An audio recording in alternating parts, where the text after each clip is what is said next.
থার্মোডাইনামিক্সের আগের ভিডিওতে আমি স্টেট প্রপার্টি, পাথ প্রপার্টি বা স্টেট ফাংশন, পাথ ফাংশন সম্পর্কে আলোচনা করেছিলাম। তারপর থার্মোডাইনামিক ইকুইলিব্রিয়াম সম্পর্কে আলোচনা করেছিলাম, যেখানে বলেছিলাম যে তিন ধরনের ইকুইলিব্রিয়াম মেনলি আমরা পাই। এক হচ্ছে কেমিক্যাল ইকুইলিব্রিয়াম, দুই হচ্ছে থার্মাল ইকুইলিব্রিয়াম এবং মেকানিক্যাল ইকুইলিব্রিয়াম। তো থার্মোডাইনামিক্সের এই ভিডিওতে আমরা দুটো কনসেপ্ট নিয়ে আলোচনা করব, যেটা হচ্ছে ওয়ার্ক অ্যান্ড হিট বা হিট অ্যান্ড ওয়ার্ক। তো এখানে যেটা আমরা দেখব, হিট এবং ওয়ার্কের যে কনসেপ্টটা থার্মোডাইনামিক্সের ক্ষেত্রে ভীষণ এটা ইম্পর্টেন্ট কনসেপ্ট। এটা এই কনসেপ্ট যদি আমরা না জানি তাহলে কিন্তু থার্মোডাইনামিক্সের অধিকাংশই আমরা বুঝতে পারবো না।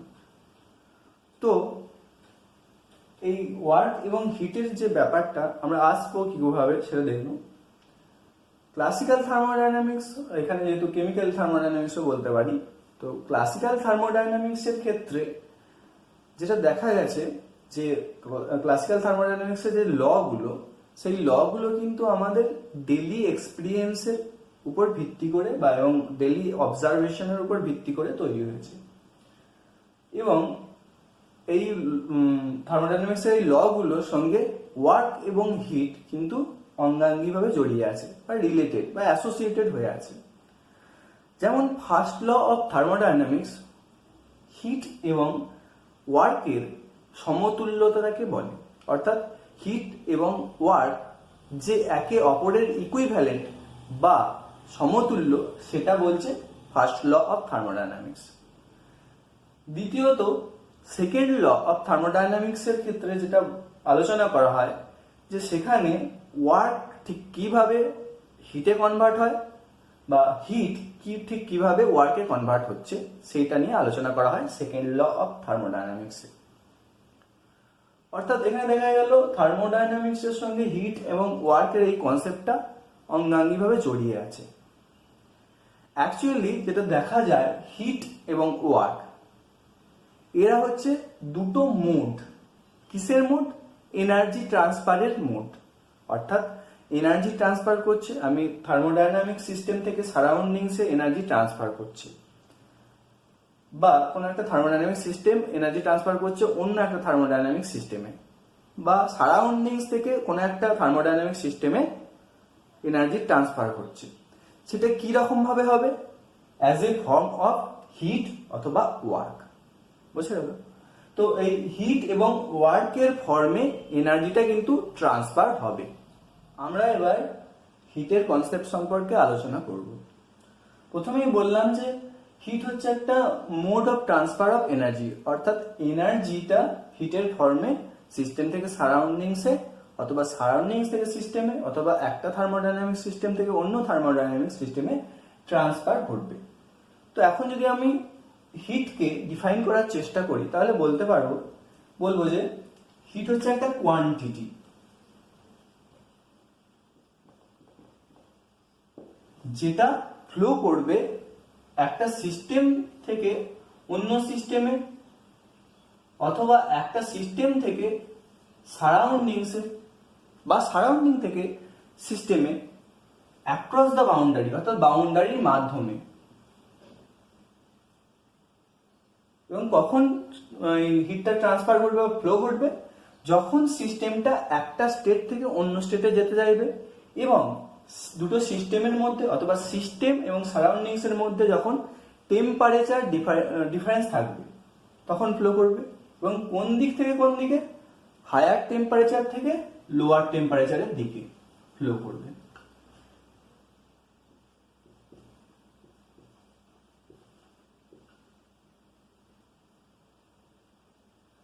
তাহলে আমি যদি ডিফাইন করি তাহলে হিট হচ্ছে একটা থার্মোডাইনামিক কোয়ান্টিটি বা কোয়ান্টিটি যেটা ফ্লো করে সিস্টেম থেকে সারাউন্ডিংসে বা সারাউন্ডিংস থেকে সিস্টেমে বা দুটো সিস্টেমের মধ্যে অ্যাক্রস দ্য বাউন্ডারির মাধ্যমে যখন কোনো থার্মোডাইনামিক সিস্টেম একটা স্টেট থেকে অন্য স্টেটে যায় এবং সিস্টেম এবং সারাউন্ডিংস বা দুটো সিস্টেমের মধ্যে যদি টেম্পারেচার ডিফারেন্স থাকে তবে হায়ার থেকে লোয়ার টেম্পারেচারের দিকে ফ্লো ঘটে, সেই কোয়ান্টিটিটাকে আমরা বলবো হিট। তো এই হিটের কিছু ক্যারেক্টারিস্টিক ফিচার আছে।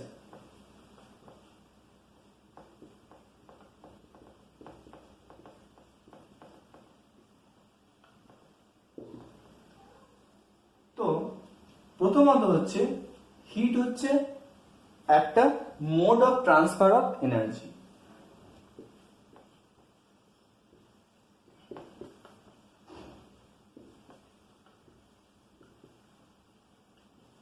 অর্থাৎ আমি সিস্টেম থেকে এনার্জিটাকে ট্রান্সফার করতে পারি অন্য সিস্টেমে বা সারাউন্ডিংসে, বা সারাউন্ডিংস থেকে আমি কোনো সিস্টেমে এনার্জিটাকে ট্রান্সফার করতে পারি as a form of heat.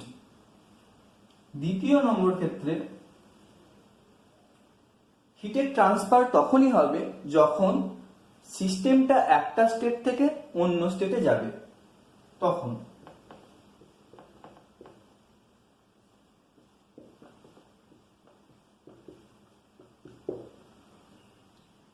তিন নম্বর ক্ষেত্রে এটাও বলতে হবে যে হিটের ট্রান্সফার হবে তখনই যদি সিস্টেম, অর্থাৎ দুটো সিস্টেমের মধ্যে বা সিস্টেম এবং সারাউন্ডিংস এর মধ্যে টেম্পারেচার ডিফারেন্স থাকে তবে।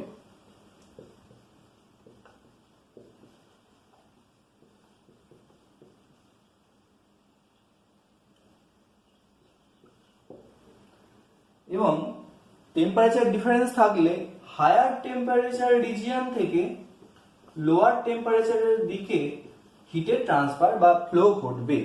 এখন যদি টেম্পারেচার ডিফারেন্স না থাকে দুটো সিস্টেমের মধ্যে, এটা 1 নম্বর সিস্টেম, এটা হচ্ছে 2 নম্বর সিস্টেম, আর এটা হচ্ছে সারাউন্ডিংস বাকিটা। তো এই সিস্টেম এবং সারাউন্ডিংস এর মধ্যে যদি টেম্পারেচার ডিফারেন্স না থাকে তাহলে, বা এই দুটো সিস্টেমের মধ্যে যদি টেম্পারেচার ডিফারেন্স না থাকে তাহলে সিস্টেম দুটো কিন্তু থার্মাল ইকুইলিব্রিয়ামে থাকবে, সেক্ষেত্রে কোনো হিটের ফ্লো ঘটবে না। তার মানে থার্মাল ইকুইলিব্রিয়ামে যদি থাকে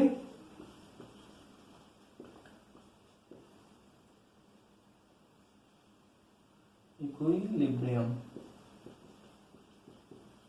যদি থাকে তাহলে হিট ট্রান্সফার ঘটবে না।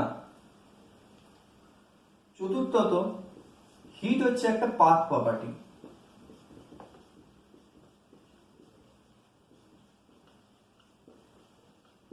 অর্থাৎ এইটা যেটা দেখা যায়,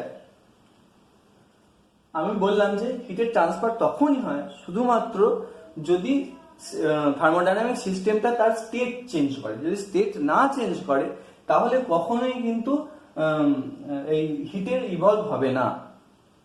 তো এক্ষেত্রে দেখলাম এই যে সিস্টেম স্টেট 1 থেকে স্টেট 2 এ যেতে পারে বিভিন্ন প্রসেসের মাধ্যমে, আমরা দেখেছি।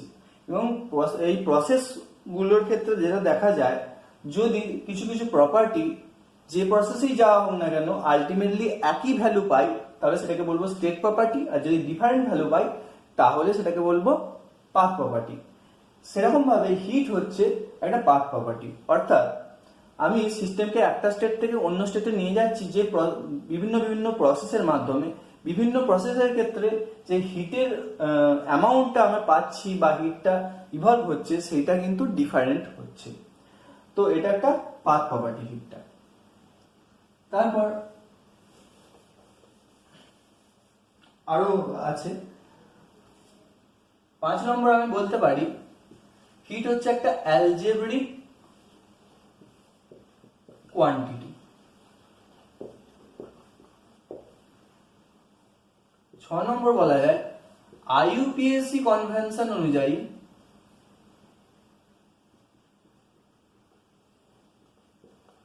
আইইউপিএসসি বলতে international union for pure and applied chemistry. তো এই কনভেনশন অনুযায়ী যদি কোনো সিস্টেম হিট অ্যাবজর্ব করে অর্থাৎ শোষণ করে তখন সিস্টেমটা ওই হিটটাকে বলবো পজিটিভ হিট। আর যদি সিস্টেম কোনো হিট ছাড়ে বা ত্যাগ করে সেক্ষেত্রে কি হবে, সেই হিটটাকে বলবো নেগেটিভ হিট। এটা আইইউপিএসসি বলছে। তো কেন এদের যে কনসেপ্টটা কেন এরকম এসেছে, বলছে যে যেহেতু আমরা হিট ফ্লো অ্যাকচুয়ালি একটা এনার্জির ফ্লো, মানে এটা ধরে নিচ্ছি। তো এখানে দেখা যায় যদি কোনো কোনো একটা সিস্টেমের ক্ষেত্রে প্রত্যেকটা সিস্টেমেই কিন্তু নিজস্ব একটা এনার্জি থাকে, যেটাকে বলা হয় ইন্টারনাল এনার্জি বা অভ্যন্তরীণ শক্তি। সেই অভ্যন্তরীণ শক্তিটা যদি বেড়ে যায় তাহলে কি হবে, তার এনার্জিটা বাড়ছে। তার মানে এখানে দেখা যাচ্ছে যদি হিটের ট্রান্সফার হয় কোনো সিস্টেমে, হিটের ট্রান্সফার মানে আমি আগেই বললাম যে এনার্জি ট্রান্সফার অ্যাকচুয়ালি। তো এখানে এনার্জি ট্রান্সফার হচ্ছে সিস্টেমে, তার মানে সিস্টেমের এনার্জিটা বেড়ে যাচ্ছে, অর্থাৎ ইন্টারনাল এনার্জিটা বেড়ে যাচ্ছে। তাই যেহেতু এটা ইন্টারনাল এনার্জিটাকে বাড়াচ্ছে, তাই সিস্টেম যদি কোনো হিট অ্যাবজর্ব করে তাহলে সেক্ষেত্রে সেই হিটটা হবে পজিটিভ, এটা আইইউপিএসি বলছে। এবং যদি সিস্টেম যদি হিট ছাড়ে সেক্ষেত্রে কি হবে, হিট ছাড়া মানে কি এনার্জি ছাড়া, তো এনার্জি ছাড়লো মানে কি তার এনার্জি কমে গেল সিস্টেমটার, তাই সেই হিটটা হবে নেগেটিভ, এটা আইইউপিএসি কনভেনশন অনুযায়ী। আর আমরা যদি 7 নম্বর হচ্ছে, যদি আমি মলিকুলার পয়েন্ট অফ ভিউ থেকে বলি, অর্থাৎ আমি যদি ধরি heat flow actually molecule flow করছে, সেক্ষেত্রে আমি বলতে পারি যে হিটটা হচ্ছে মলিকুলের র্যান্ডম মোশন বা বিশৃঙ্খল মোশনের সঙ্গে অ্যাসোসিয়েটেড, অর্থাৎ র্যান্ডম মোশন অফ মলিকুলের সঙ্গে অ্যাসোসিয়েটেড।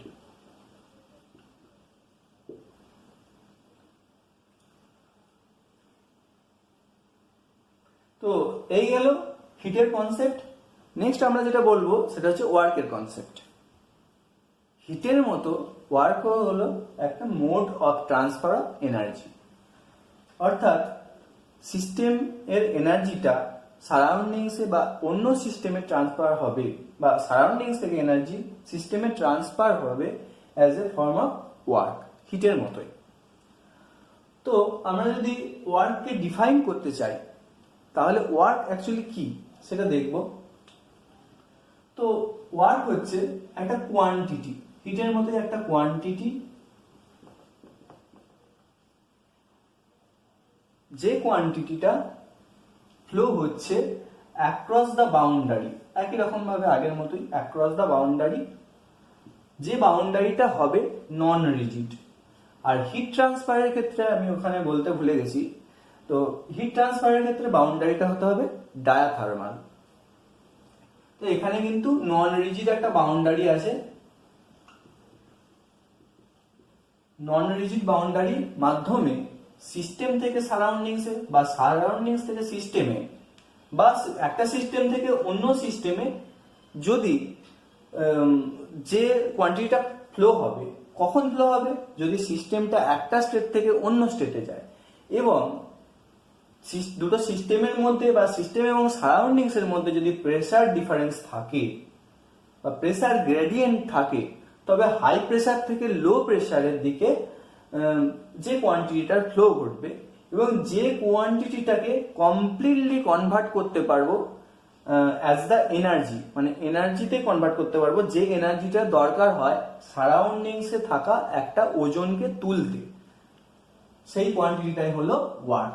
অর্থাৎ ওয়ার্ক হচ্ছে একটা কোয়ান্টিটি, যে কোয়ান্টিটিটা ফ্লো করে একটা সিস্টেম থেকে সারাউন্ডিংসে বা সারাউন্ডিংস থেকে সিস্টেমে বা দুটো সিস্টেমের মধ্যে, যদি সেখানে কোনো প্রেসারের ডিফারেন্স থাকে এবং সিস্টেমটা যদি একটা স্টেট থেকে অন্য স্টেটে যেতে চায় তখন, এবং ফ্লোটা কোন দিক থেকে কোন দিকে ঘটে, হায়ার প্রেসার থেকে লোয়ার প্রেসারের দিকে, এবং যে কোয়ান্টিটিটা আমি কমপ্লিটলি কনভার্ট করতে পারি এনার্জিতে, যে এনার্জিটা আমি একটা সারাউন্ডিংসে থাকা একটা অবজেক্টকে তুলতে সাহায্য করছে, এই গেল ওয়ার্ক। ওয়ার্কের ক্ষেত্রেও অনেক কিছু ক্যারেক্টারিস্টিক আছে, সেগুলো আমরা দেখব।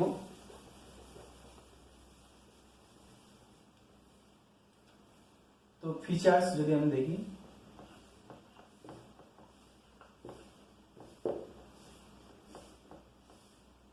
প্রথমত হচ্ছে ওয়ার্ক কিন্তু ট্রান্সফার হয় অ্যাক্রস দ্য বাউন্ডারি, অর্থাৎ বাউন্ডারির মাধ্যমে ওয়ার্কটা ট্রান্সফার হবে। তাহলে across the boundary work transfer হচ্ছে।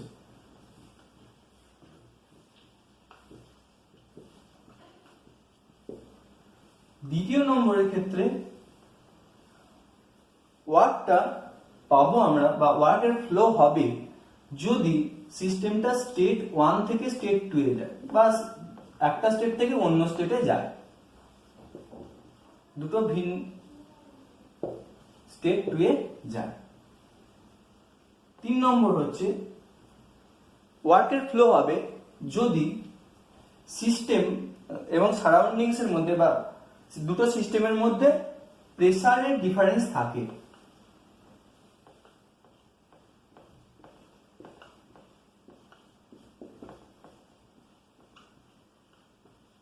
এবং হায়ার প্রেসার থেকে লোয়ার প্রেসারের দিকে ওয়ার্কের ফ্লো ঘটবে। এখন যদি প্রেসারের যদি কোনো ডিফারেন্স না থাকে, অর্থাৎ সিস্টেম দুটো যদি মেকানিক্যাল ইকুইলিব্রিয়ামে থাকে, তাহলে কোনো ওয়ার্কের ট্রান্সফার ঘটবে না বা ওয়ার্কের ফ্লো ঘটবে না। 4 নম্বর হচ্ছে বাউন্ডারি, যে বাউন্ডারিটা আমরা যার সাপেক্ষে আমরা ওয়ার্ক ট্রান্সফার করব সেটা হতে হবে নন রিজিড। 5 নম্বর হচ্ছে ওয়ার্ক হলো একটা পাথ প্রপার্টি, অর্থাৎ ওয়ার্কটা ডিপেন্ড করে কোন পাথে আমি সিস্টেমটাকে স্টেট 1 থেকে স্টেট 2 এ বা একটা স্টেট থেকে অন্য স্টেটে নিয়ে যাচ্ছে তার উপর। 6 নম্বর হচ্ছে এটা হচ্ছে algebraic quantity. আইইউপিএসসি convention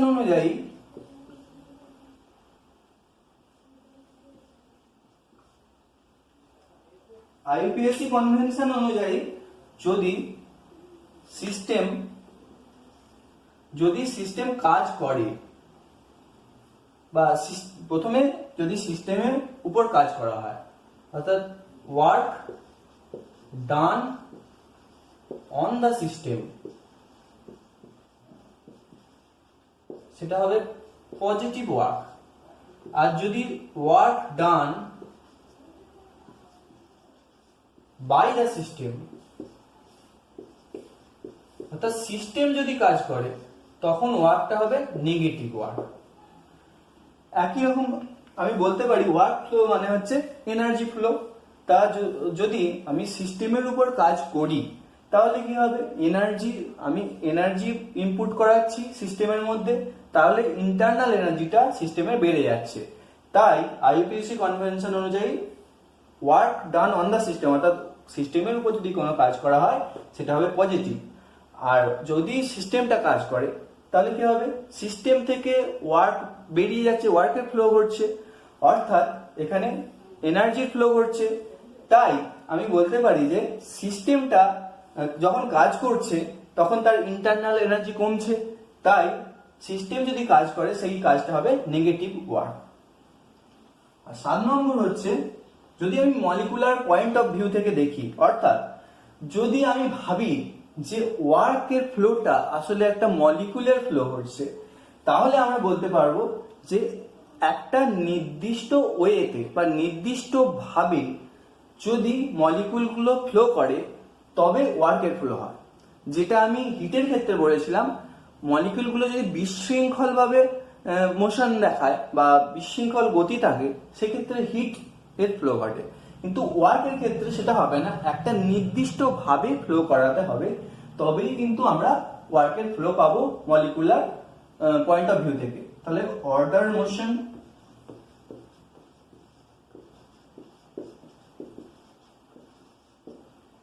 molecule.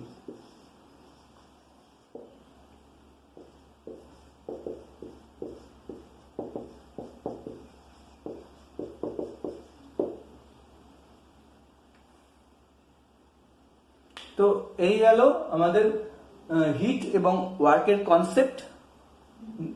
Next ভিডিওতে যেটা আমরা পড়বো সেটা হচ্ছে থার্মোডাইনামিক্সের ফার্স্ট ল সম্পর্কে আলোচনা করব, এবং পরবর্তী ভিডিওগুলোতে আমরা প্রত্যেক বিভিন্ন প্রসেসের ক্ষেত্রে ঠিক কতটা ওয়ার্ক পাই বা হিট পাই সেটাও আমরা দেখব।